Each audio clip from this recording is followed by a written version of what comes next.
Alô, alô, Planeta Terra chamando, Planeta Terra chamando. Essa é mais uma edição do Diário de Bordo de Lucas Silvio Silva, falando diretamente do mundo da Lua, onde tudo pode acontecer. Você reconhece essa chamada? Fez parte da sua infância? O grupo Make Move Produções entra no mundo imaginário de Lucas Silvio Silva e traz o documentário Diário de Bordo de uma viagem à infância. Para comentar sobre essa produção, eu converso agora com Vinícius Sobrinho, diretor do documentário que aborda os bastidores e curiosidades da série Mundo da Lua. Vinícius, seja bem-vindo ao programa. Eu que agradeço o convite. Vinícius, eu quero saber de onde surgiu a ideia para abordar o tema Mundo da Lua. Bem, 2014 foi um ano que teve a exposição do Castelo Rá-Tim-Bum no Museu da Imagem e do Som. E lá, uma amiga nossa do grupo, que ela teve a ideia de fazer o doc do Mundo da Lua, ela deu essa ideia e tinham 4 pessoas contando comigo que trabalhavam na TV Cultura, né? Então a gente tinha esse vínculo muito forte assim com a TV e aí a Jéssica, que estava trabalhando lá no Museu da Imagem e do Som, um pouco cansada de ouvir falar do Castelo Rá-Tim-Bum, ela falou: vamos falar do Mundo da Lua. Ah, foi uma forma de vocês ter um escape do Castelo Rá-Tim-Bum e falar, vamos retomar o Mundo da Lua. Isso. E qual era o objetivo de vocês ao documentar essa série infantil? Então, porque, bom, primeiro que tem pouquíssimas séries infantis, né? Sim. E ainda mais séries de sucesso também são, assim, são poucas, né? E a ideia foi essa, de ressaltar a boa produção da TV Cultura. E durante o processo a gente viu que realmente o Mundo da Lua merecia ser documentado, porque foi a partir daí que a TV Cultura começou a ter um boom com esses programas infantis. Já tinham alguns, o Catavento. Tanto que ela foi a primeira, o Mundo da Lua foi a primeira série que teve 2 dígitos, né, de audiência, ultrapassando até o Castelo Rá-Tim-Bum, né? Exatamente, foi a primeira série de 2 dígitos de audiência. Depois disso... Certo. E como que vocês selecionaram as pessoas que iam participar, os entrevistados do documentário? Foi fácil entrar em contato com eles? Bom, como que a gente selecionou? A gente levantou a ficha técnica do programa todo e a gente viu quais as principais cabeças, assim, Sim. entre aspas, de cada departamento, mais ou menos. E, assim, para entrar em contato, teoricamente foi fácil, porque a maioria das pessoas gostam muito de falar da série, né? E então todo mundo recebeu a gente super bem, exceto a Mariana Blum, que foi extremamente difícil encontrar ela, porque ela foi atriz enquanto menina, Sim. depois ela virou enfermeira e a gente ficou caçando os hospitais que ela trabalhou. E aí a gente descobriu que ela abandonou a enfermagem, aí já era meio do ano. Aí foi uma caçada para Aí ela encontrá-la. apareceu falando que ela ia gravar uma entrevista com a Band, aí ela falou, aproveitar que eu vou estar ajeitada, que vocês não querem gravar a entrevista pro Doc e tal. E aí foi assim. E deixa eu ver, o Ken Kaneko, que é o tio Kato, e ele Sim. também faz um vô que mora no Japão, ele também foi bem complicado, mas quando a gente encontrou ele foi fácil. Ele mora em Cotia. E tem também a dificuldade do Flávio de Souza, que ele recebeu a gente super bem. Ele recebeu a gente num domingo de Páscoa na casa dele, e ele tava só ele e o filho dele. Mas aí a gente teve que fazer uma rifa para poder pagar as passagens de Curitiba. Vocês gravaram esse aonde? Com ele? Então, em esse Curitiba. foi em Curitiba, na casa dele. Sim. Eles estavam fazendo um robô. Ele e o filho dele estavam fazendo um robô lá enquanto isso. E aí quando eu cheguei lá, o filho dele me atendeu. Aí eu falei, nossa, você é o bebê do Mundo da Lua. Nerdaço, né? E aí esses dias eu encontrei com o Flávio e ele falou assim que ninguém nunca falou pro filho dele que ele era o bebê do Mundo da Lua. E eu fui a primeira e a última pessoa que disse isso pra ele. Vinícius, eu quero agradecer a sua presença aqui no Espaço Comunicação e parabenizá-lo pelo trabalho de vocês, o grupo, que ficou sensacional. Eu que agradeço. Agradeço o Espaço Comunicação, agradeço a TV São Judas, você. E é isso, muito obrigado. E agora vamos assistir o documentário Diário de Bordo de uma viagem à infância. E para saber tudo sobre a nossa programação, é só acessar o site www.usjt.br/TV São Judas e curtir a nossa página no Facebook. Tchau e até o próximo programa. Alô? Alô? Planeta Terra chamando! Planeta Terra chamando! Essa é mais uma edição do Diário de Bordo de Lucas Silva e Silva, falando diretamente do mundo da Lua, onde tudo pode acontecer. Aliás, como vocês devem ter notado na minha voz, muitos e muitos anos passaram e eu me transportei de volta aos bastidores dessa série que fez outras tantas crianças e adultos viajarem nos sonhos e fantasias do mundo da Lua. Quando eles falam do Lucas Silva e Silva, parece que eles estão falando de um primo deles, assim, né? De uma pessoa realmente da família, né? Fez parte da minha infância, assim, o Lucas, pra mim, ele era... Nossa, eu queria que ele fosse meu namorado. Mas... Eu também achava ele uma não, é porque eu sempre queria, tipo, estar junto com ele no sonho, né? E não rolava, né? Não dava certo. O que fica na minha cabeça mesmo é... Eu não esqueço, assim, fala Mundo da Lua, se tô trocando canal e tá passando, já vem. Alô, alô, Planeta Terra chamando. Eu acho que isso todo mundo decorou. Eu tinha a língua presa também, mesmo um pouco antes disso eu tinha um pouco a língua presa. E chegou um momento da série que eu quase não conseguia mais repetir essa frase. De tanto que falava, porque tinha que falar todo o capítulo, que uma época quase chegava a falar, alô, alô, Planeta Terra chamando, Planeta Terra chamando. Então, toda hora nessa cena eu tava preocupado com isso, basicamente, assim. Eu lembro que eu tava passando pelos canais, tipo, há uns 5 anos no máximo. E aí tava passando o primeiro episódio.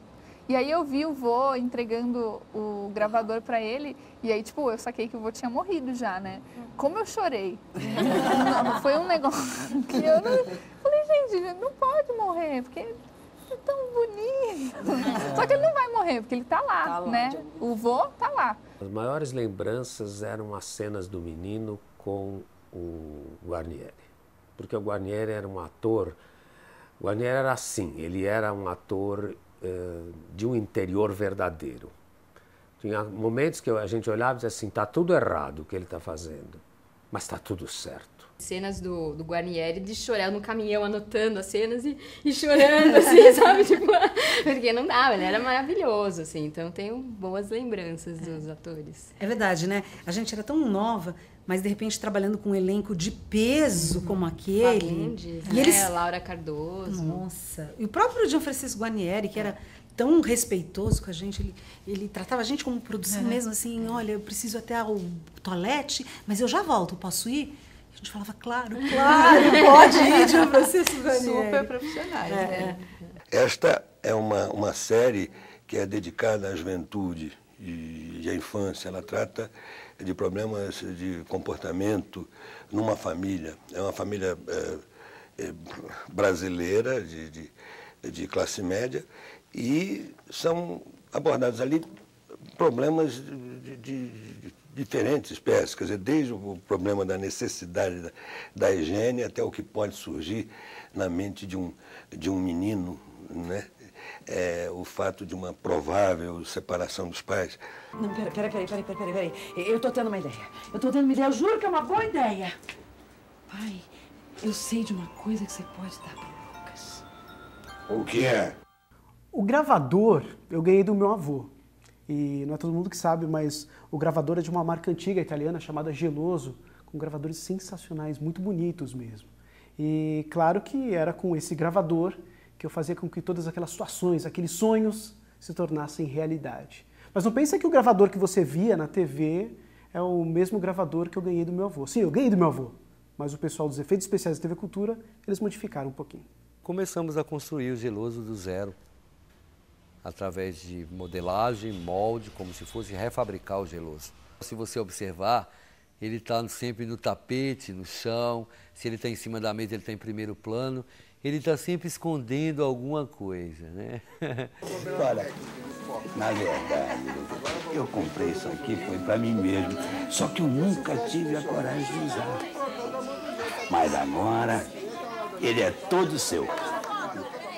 Eles são uma família comum, normal, e ele tem essa oportunidade de sair do comum no gravador.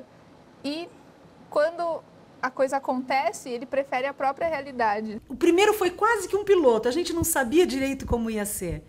Então foi a descoberta da linguagem da parte do sonho, que não estava muito bem definida, que o Maurício Valim, que fez a câmera ou a direção de fotografia da parte do sonho, por exemplo, a gente não sabia, vamos usar uma lente, como diferenciar.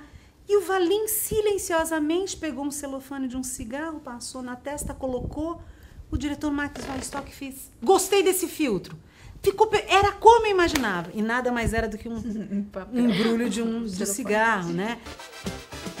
Programa Ney Nunes. Boa noite, amigo ouvinte da Rádio Tapereba. Boa noite, Ney. Está iniciando mais um programa Ney Nunes. Hoje é uma noite muito especial. O que eu achei muito, muito, muito lúdico é a Rosa com rádio. Nossa, então, assim, é muito bom. É muito bom. Eu assim, eu tinha um avô que ouvia muito rádio. E por muitas... Quando lançou, eu tinha uns 9 anos e tal. Então, por muitas vezes, eu me perguntei se ele também conversava com o rádio dele. Assim. Na verdade, é minha voz, é claro, né?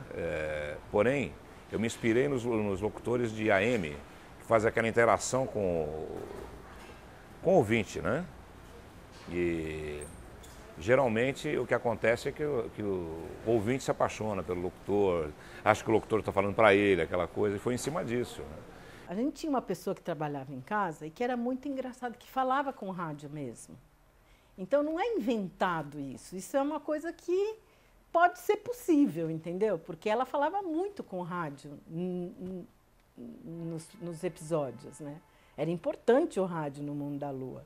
No princípio, aliás, nos primeiros 3 episódios, nós fizemos isso ao vivo, ou seja, a cena acontecendo e eu fazendo ali a locução ao vivo mesmo, durante a cena.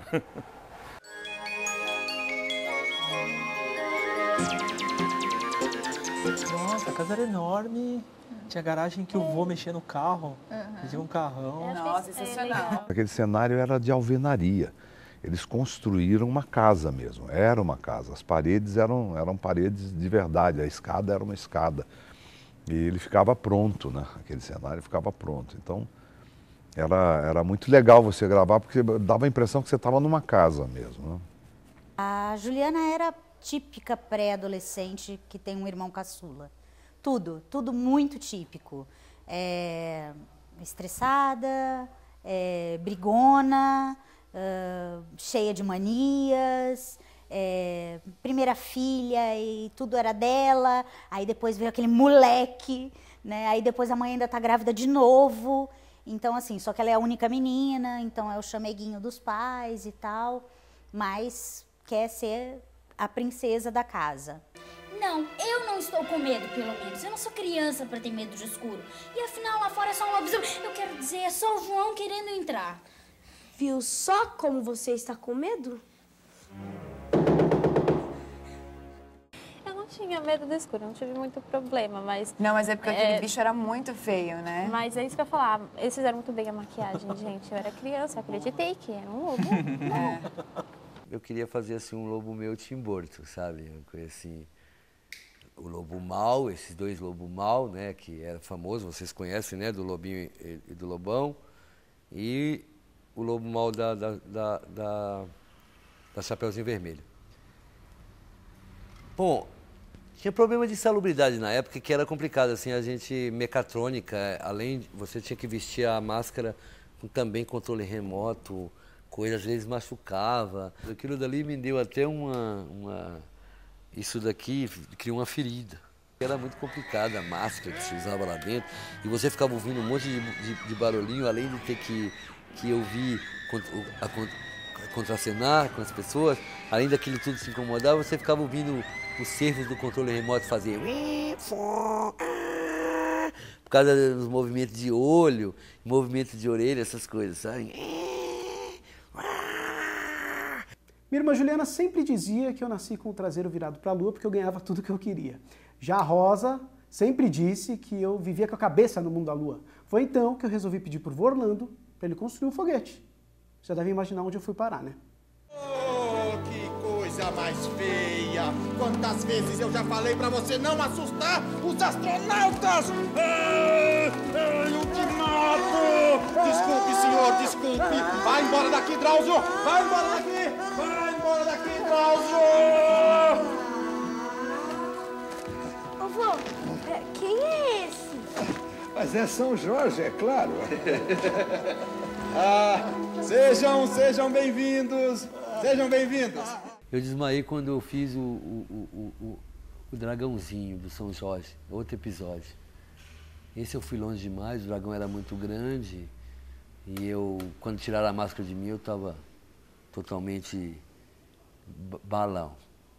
Pedi muita água, não sabia que eu tinha que beber bastante água antes do trabalho. E acabei entrando no dragãozinho. Ele é lindo. Ele é o São Jorge, ele apanha do São Jorge. Aí ele fala a vozinha de dragão. É muito lindinho. O cavalo branco, rapaz, bonito. Cavalo. Entra no estúdio, quem disse que o cavalo queria ficar no estúdio? Ele não tem apoio, né? Aquilo lá era uma espuma também. Cara, o cavalo não sentia segurança. E fora isso, ainda tinha que colocar o São Jorge vestido de armadura em cima do cavalo. Edson Celulari veio fazer um episódio lindo que se passava na Lua, né? Era São Jorge, enfim.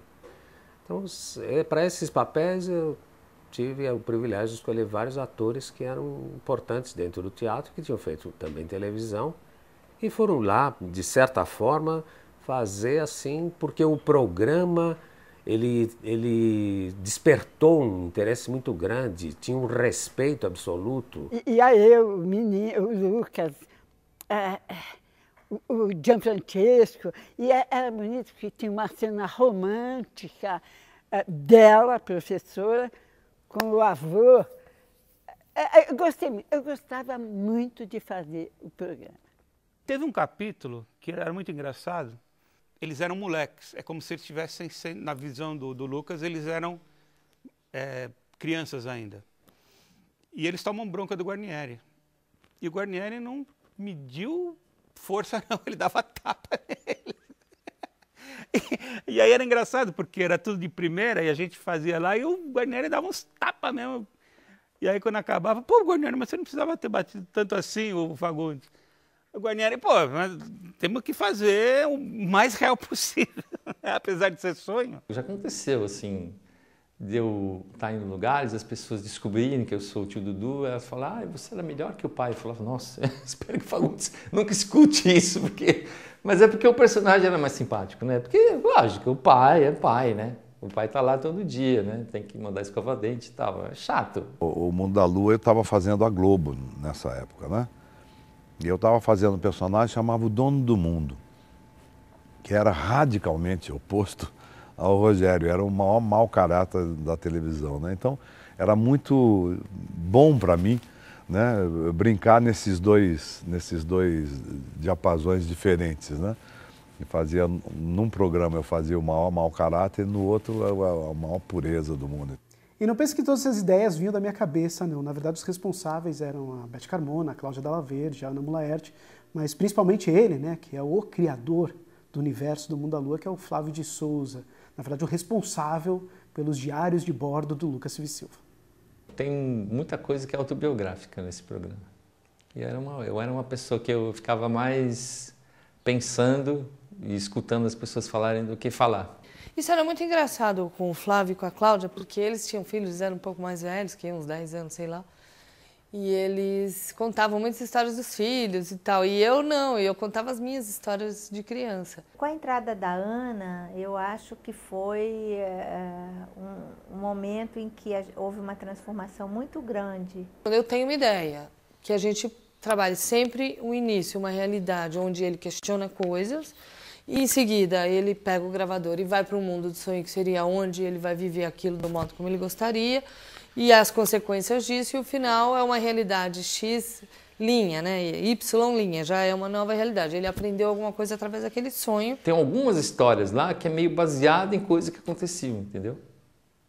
A partir do que acontecia na vida, mas não era muito consciente, assim, eu tinha coisas que eu percebia depois que eu tinha escrito.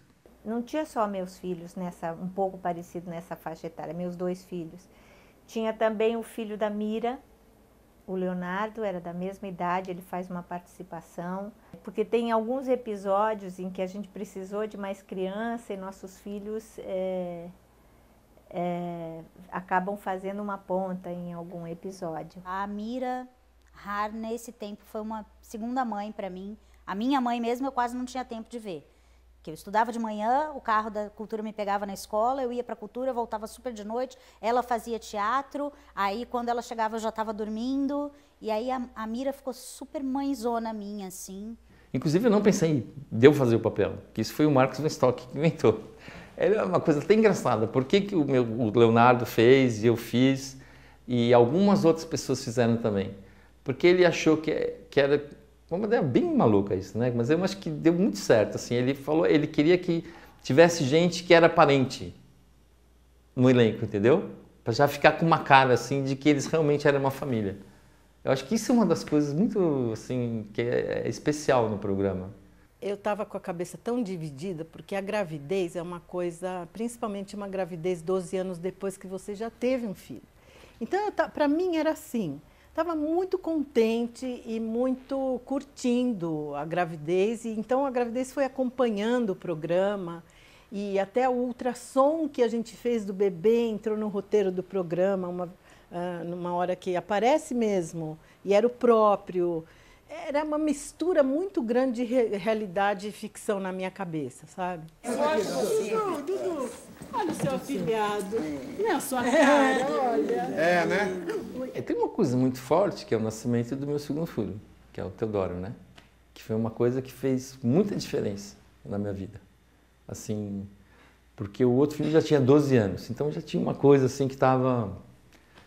E ele meio que começou tudo de novo, sabe? Por isso que tem aquele episódio assim, vai começar tudo de novo, porque exatamente era o que eu estava sentindo, assim.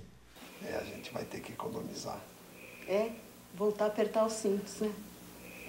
Vai começar tudo de novo. O que eu gosto do Mundo da Lua é exatamente isso, né? É a família gostosa, né? A família que tem conflitos, eles têm conflitos, né? Mas que funciona, que é agradável. Eu estava ali brincando de ser filho de alguém, no caso do Fagundes, ser filho da Mira Har, ser neto do Guarnieri. Para mim era uma grande brincadeira, eu não levava aquilo como um trabalho, de certa forma, apesar de desde pequeno assim ter um comprometimento com a história toda, com as gravações. Luciano, eu achei ele perfeito, né, para o papel. Parece assim que eu escrevi especialmente para ele. Até hoje eu tenho um laço muito grande com a Mira, com o Leonardo, que fazia o meu primo na época, mas é filho dela. Até hoje a gente tem uma ligação bem forte. Eu vi o Luciano depois, ele cresceu, tá um moço, tá lindo. E ótimo, né? O que eu acho interessante é eu ver o Luciano Amaral, às vezes, em programas de videogame. Ele era o Lucas, muito louco. Uma das lembranças que eu mais tenho, assim, levo com grande carinho, é a relação que eu tinha com o Guarnieri mesmo na série. Porque, assim, o Lucas Silva na série toda dividiu o quarto com o vô dele. E o Guarnieri, que hoje, como eu disse também, mas na época não fazia ideia quem era. Aquele senhor que fingia ser meu avô, eu fingia que era neto dele. Para mim era isso. Essa integração entre os atores também aconteceu, foi bonito, né? Principalmente com o Gianfrancesco Guarnieri, né? Que tinha